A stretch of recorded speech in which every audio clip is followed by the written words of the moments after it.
नमस्कार.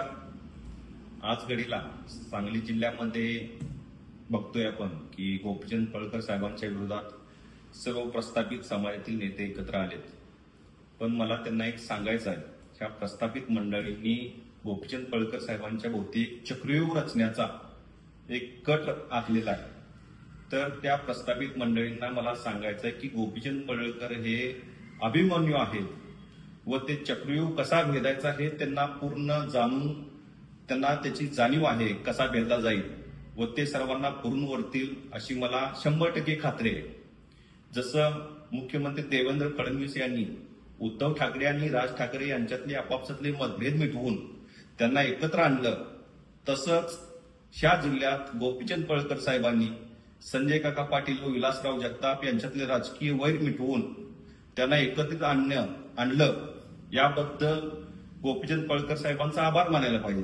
कारण विलासराव जगताप यांनी गेल्या लोकसभेला संजय काकांच्या विरोधात पूर्णपणे आघाडी करून त्यांच्या विरोधात जेवढे प्रयत्न करता येतील तेवढे प्रयत्न करून त्यांचा पराभव करायला पूर्ण ताकद लावली होती.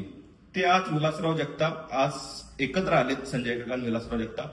याचं सगळं श्रेय पळकर साहेबांना जात आहे.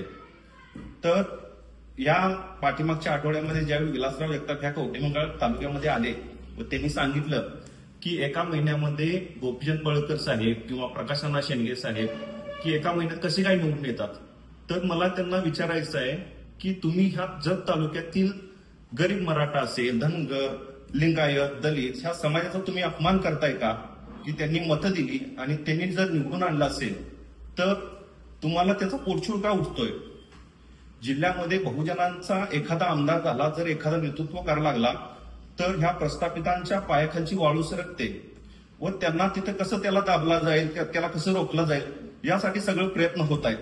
मग त्यासाठी प्रयत्न होऊन काय करायचं, तर त्याला जातीवादीचा शिक्का मारायचा.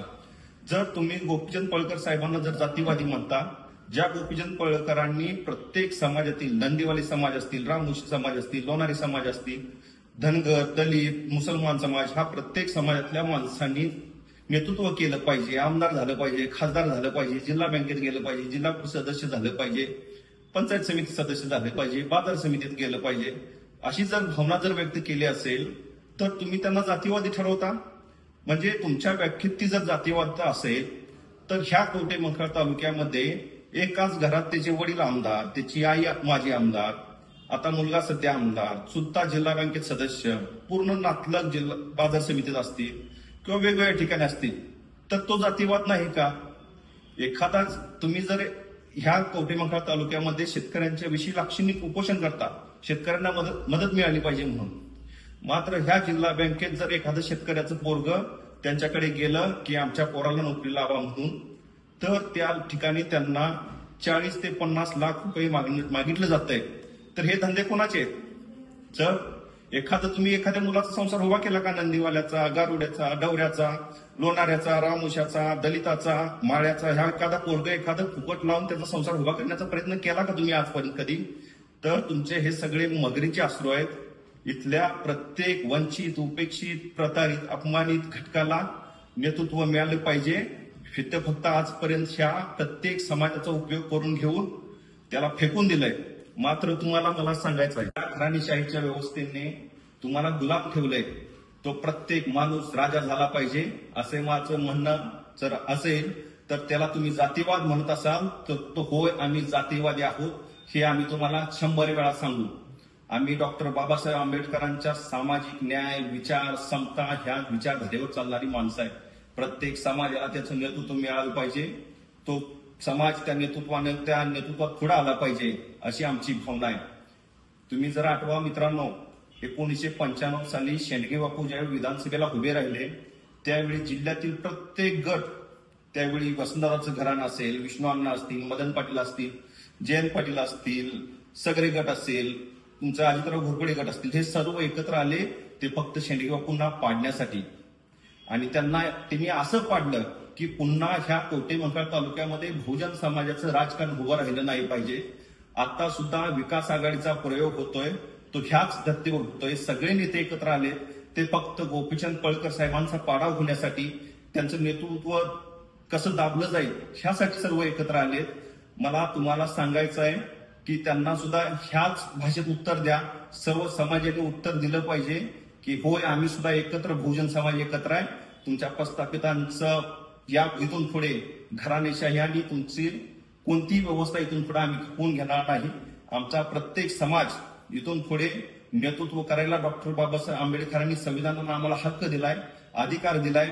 तो अधिकार वापरून आम्ही इथून पुढे ह्या जिल्ह्यामध्ये राजकारण, समाजकारण, सर्व गोष्टीत आम्ही बहुजन समाज पुढे असणार. मला तुम्हाला सांगायचं आहे की प्रत्येक समाजातल्या नेतृत्वाने पुढे आलं पाहिजे. तर पुढे आलं, राजकारण लढवलं, इलेक्शन लढवलं तर जास्तीत जास्त लोकसंख्या आपली प्रत्येक समाजातली निवडून येईल. जिल्हा बँकेवर, पंचायत समितीवर, बाजार समितीवर जास्तीत जास्त माणसं निवडून आली पाहिजेत. प्रत्येक समाजातली माणसं निवडून आली तरच ती लोकशाही मजबूत होईल, अन्यथा मजबूत होणार नाही. आता ही लढाई फक्त घराणेशाही विरुद्ध लोकशाही अशी लढाई आहे. मात्र त्याला जातीवादाचा रंग दिला जातोय. मला ह्या तालुक्यातल्या प्रत्येक समाजाला, प्रत्येक घटकाला सांगायचं आहे, हे सगळं घातकपण आहे आणि ह्यापासून आपण सावध राहिलं पाहिजे, असं मी ह्या तालुक्यातील जनतेला आवाहन करतो.